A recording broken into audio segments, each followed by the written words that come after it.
আজ আমার ব্লগের চতুর্থ দিন। আমি এইদিকে সেদ্ধ ভাত খেয়ে নিচ্ছি। আগের দিন কাল শিবরাত্রি করি তাই উপোস করে রয়েছি।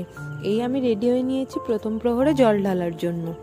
এদিকে আমি মিঠিকে নিয়ে চলে যাচ্ছি মন্দিরে, পঞ্চানন্দ মন্দিরে, কারণ আমাদের ওইখানে শিব ঠাকুর প্রতিষ্ঠিত করা রয়েছে। এইদিকে ব্রাহ্মণ মশাইও কিন্তু চলে এসছে, কারণ উনি এইবার আমাদের পুজো করে তারপরে আরো অনেক জায়গায় যাবে পুজো করতে।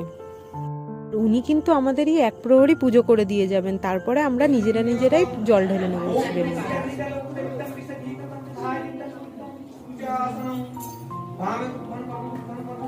আর এটাই হচ্ছে আমাদের পঞ্চানন্দ মন্দির, যেখানে আমি জল ঢালবো।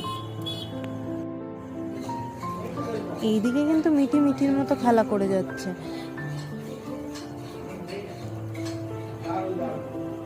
এবার আমি চলে গেছি জল ঢালবো বলে।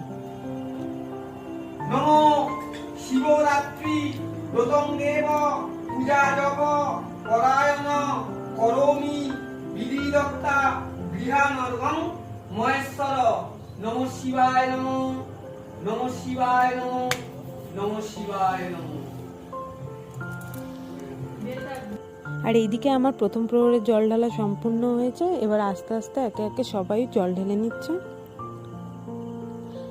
এবার কিন্তু আমরা আসবো সেই 9টার সময়। এবার আমাদের জল ঢালা কমপ্লিট। এবার আমরা দেব অঞ্জলি।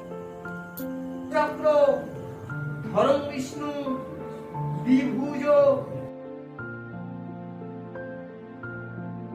দিকে অঞ্জলি দেওয়াও হয়ে গেছে। এবার আমরা প্রণাম করে বাড়ি চলে যাব, কারণ আবার আসতে হবে 9টার সময়। যদি মন থেকে ডাকা যায় তাহলে নাকি শিব ঠাকুর সত্যিই সাড়া দেয়।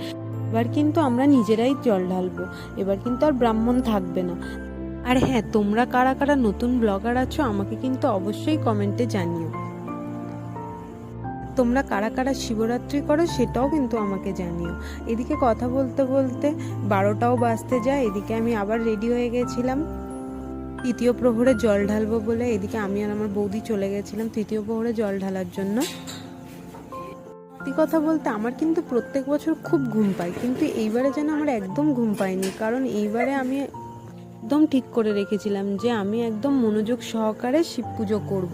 কিন্তু আমি মনে করি অন্যকে দেখানোর থেকে নিজেরা যেটুকু মন থেকে পারো সেইটুকুই করো। কাউকে দেখানোর জন্য যে আমি আহামরি অনেক কিছু করব সেটা না করলেও হবে।